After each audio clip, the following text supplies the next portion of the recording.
A racist Karen accuses me of robbing and stealing my own house just because I'm black. She calls the police and oh boy, it doesn't end well for her. So I'm a 27-year-old black man and I own a small house in a nice neighborhood. I've been working on renovating it for the past few months, trying to get up to snuff before I move in. I've been putting in long hours, sweating the summer sun and getting my hands dirty. It's been a lot of hard work, but it's been worth it. I'm proud of the progress I've made and I can't wait to move into my new home. So you can imagine my surprise when I saw a woman watching me from her front porch as I was fixing up the fence. At first, I figured she was just curious. I mean, who wouldn't be? I'm not exactly your typical homeowner. I'm a black man in a predominantly white neighborhood, and I know how that can raise some eyebrows. But I wasn't going to let that get to me. I just waved and went back to work. But a few minutes later, the woman approached me. She looked sorta agitated. She was a white woman, probably in her late 40s, and for some reason, I immediately knew this was going to be a problem. "What are you doing here?" she asked, eyeing me up and down like I was a criminal. I was confused. "I'm doing some work on my house. I own this property." If I recall correctly, she said, "That's not possible. I just moved in next door and I'm pretty sure this house is empty. You must be trying to rob it." I couldn't believe what I was hearing.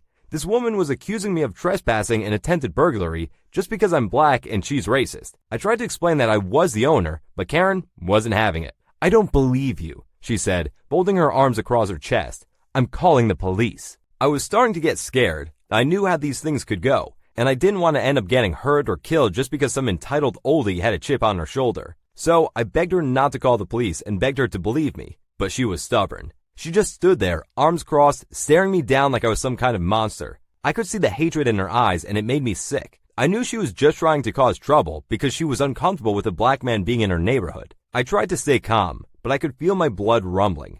I couldn't believe this was reality. Like I had to work so hard to get where I am, and now some racist woman was trying to discredit and ruin it. Like seriously, why, man? I lost my patience, so I told her firmly, "You know what, Karen? You can call the police if you want, but I'm not going to stand here and let you treat me like this. I own this house, and I have every right to be here.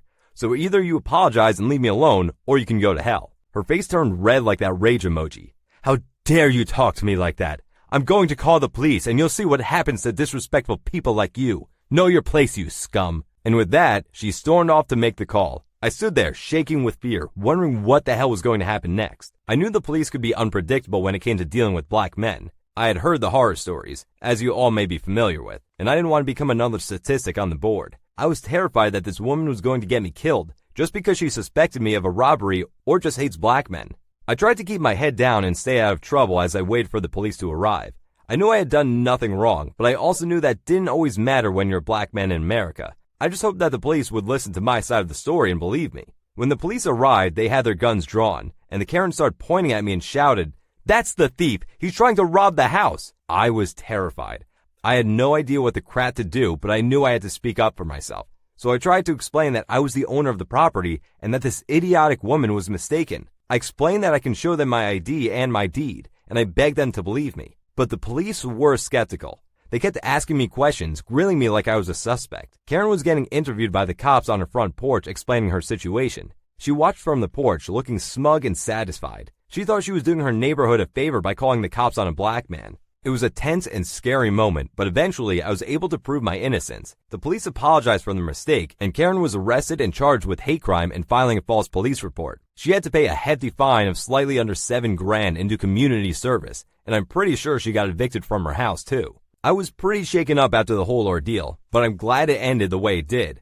I can't believe that people like this Karen still exist in this world, but that's just how the world is, I guess. I feel grateful that the police took me seriously and didn't shoot me on sight. Like, stuff like this happens so often that it's slightly concerning on why I feel grateful. Like, this is not a problem we should have. It's scary to think about how easily things could have gone wrong. It's a reminder that racism is alive and well in this country, and that we still have a long way to go before we can truly say that we're equal. So to wrap my encounter up, I was confronted by a racist woman who accused me of trespassing and attempted robbery because I am a black man in a predominantly white neighborhood in Chicago. Despite my attempts to explain that I am the owner of the property and show evidence of my ownership, she refused to believe me and decided to call the police. When the police arrived, they had their guns drawn and the woman pointed at me, accusing me of being a thief. Karen gets arrested and I am still alive. Yo, I feel for the OP on this one. It is so messed up how this woman just assumed he was trying to rob the house just because he's a black man. Like, seriously, what the hell? That's some straight up racist BS and it's totally not okay. I can't even imagine how scary and stressful it must have been for the OP to have the police show up with their guns drawn because of this woman's ignorant and hateful actions. It's ridiculous that he even had to go through that. My entitled mother stole my heart meds to blackmail me. So this incident actually happened quite a few years ago, and I feel like I'm finally at a point where I can post about it. I'm hoping sharing it and hearing what you guys have to say about what happened will bring you some measure of closure or catharsis. For some background, I am disabled.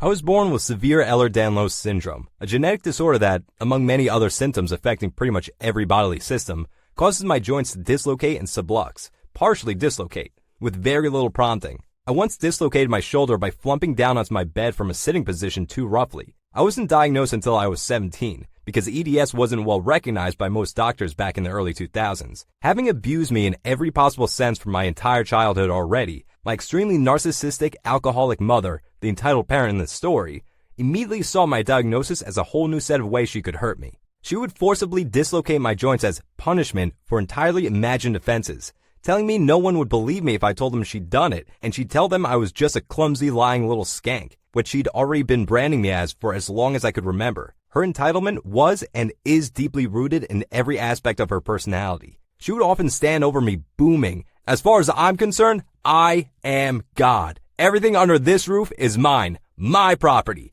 and that includes you and everything in your room. You don't breathe without my say-so. You bought it? Don't care. It's mine. And there isn't a bloody thing you can do about it, because I am God." And she did that sober too. Yep, so entitled she was basically delusional. My father was and remains such a pathetic excuse for a parent that I genuinely almost forgot to mention him here. He constantly enabled her abuse, convinced us it was our fault she was abusing us, and actively prevented my younger sister and me from getting help. When I was 24, I was finally able to move out of my parents' house, my sister having moved out a year or two earlier. With the help and support of friends, I moved in with my best friend, but was still very much under my parents' control, psychologically. My mother would help me by picking up a particular heart medication for me from a hospital that was about 90 minutes away by bus, so I couldn't drive. She always made a massive fuss about it, and what a huge favor she was doing for me, guilting me as much as she possibly could. At this point, I was so beaten down and small that I would apologize for everything. Like literally preface pretty much everything I said with, "Hi, I'm sorry, but,"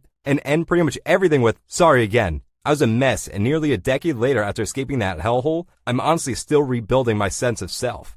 On the day of the incident that's the focus of this story, we'd arranged for my entitled mother to pick up my meds and meet me at a local shopping mall where I'd been getting a few grocery items to give me the meds and drive me home. One of her favorite things to do has always been to make people wait for her, presumably because it gives her a sense of power over others. So I knew to expect her to be late. She'd already yelled at me over the phone that I had to be outside, standing at the curb in the car park when she pulled up. Or she'd just keep driving, which wasn't a bluff, because she'd done that before just because I'd been sitting on a bench a few feet back when she'd arrived. God forbid anyone keep her waiting. So 10 minutes before the agreed upon time, I was standing at the curb, groceries bagged up and ready to go. As our meetup time passed, I had to sit down on the ground and it started raining. I should add here that being out in the cold and rain sends my chronic pain through the roof and can leave me unable to use my hands for days, so I was already annoyed at the situation, but I was also terrified of this monster of a woman. When she was 20 minutes late, I sent her a text, which took me a while because hands, asking how far off she was. I got a nasty reply saying she was on her way and I'd better be standing by the curb when she got there. I replied that I was sitting on the footpath in the rain, so to please not take too long. No reply. At 35 minutes late, I texted her again, saying I was cold, soaking wet, and in a ton of pain and asking where the hell she was and what was taking so long. It was very unusual for me to be so direct with her, but being out of their house and with people who were working to build me back up had given me a new boldness, and I was in so much pain, I gave far less of a damn about the consequences than usual. I was trembling with anxiety as I sent it, but it still felt empowering. She called and screamed at me down the phone how ungrateful I was, how she was going so far out of her way to do this massive favor for me, and that I'd be lucky if she showed up at all after I'd spoken to her like that. I pointed out that the favor is somewhat negated if you cause the person harm by screwing them around in the process, and she screamed some more abuse at me, told me I'd better be standing at the curb when she got there, that she was going to beat the living daylights out of me, and hung up. We had 2 more rounds of this until she was over an hour late, and finally, I was done. Something in me finally snapped and I was just like, screw it. After getting on the bus safely with my waterlogged shopping bags, I used speech to text to send her a final text saying that I was done playing her ridiculous games and was taking the bus home. I told her it was completely unacceptable to demand that her disabled, severely chronically ill daughter stay out in the freezing rain for well over an hour and that dad would get my meds from her and drop them off at my apartment. I'd already asked him and let him know what the situation was. I was a blubbering mess of delirious agony and anxiety when I got home, and my flatmate had to take the next day off work to look after me. He'd agreed to act as my carer to help me escape my parents, and his work was extremely good about it. In the aftermath, my entitled mother refused to give my dad the medication for me, saying that if I wanted it, I would have to come back begging for her forgiveness for being such an ungrateful little shit. She had this whole rant about it, of course, going on about what an awful, nasty little girl I was, etc. Even added in some ableist stuff about how they should have killed me at birth and saved themselves 2 decades of medical bills because I didn't deserve everything they'd done and sacrificed for me. She literally demanded that I show up in person, get down on my knees, and grovel. She thought she had total power over me by holding a crucial medication hostage. She said a bunch of stuff about how I'd better comply with her demands before being without medication made me too sick to be able to get on my knees. Or, tough shit, I wasn't getting them back at all. The most bizarre part was that she genuinely seemed to believe I'd wronged her, and she was entitled not only to an apology from me for standing up for myself, I guess, but to withhold my meds from me in order to force one out of me, because she said she knew I'd never give her what she was owed otherwise. I went to the police station to try and get them to retrieve the obviously stolen meds, but was told that because I'd given the pharmacy authorization to allow her to collect and sign for the medication, it was legally hers to keep and there was nothing they could do. Note, I live in Australia. I called the pharmacy and explained the whole situation to the extremely kind pharmacist, who was able to organize a new prescription with the specialist through the hospital, and I had a friend who worked nearby pick it up for me.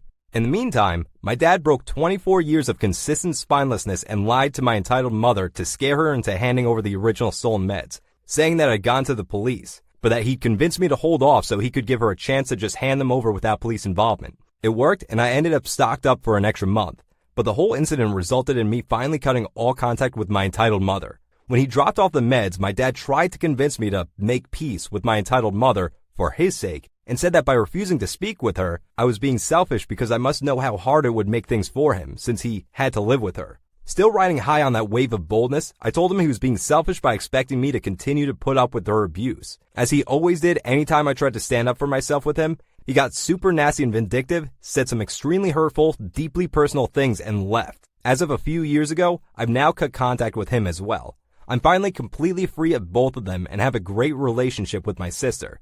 Now that we're both adults and have a clear perspective on how our parents parentified me and pitted us against one another as kids. I have genuinely awesome people around me these days and still live with that same flatmate. My dad was diagnosed with a terminal illness a little while back and doesn't have much time left, though I'm still not sure how I feel about that. He finally left my entitled mother who, after relying on him to manage her chaotic mess of a life for decades, is utterly failing to fend for herself. She's well on her way towards ending up cold and alone, which is cathartic for me to know, to be honest. Pathologically entitled, abusive people just deserve to have the people they abuse lead them. It's that simple.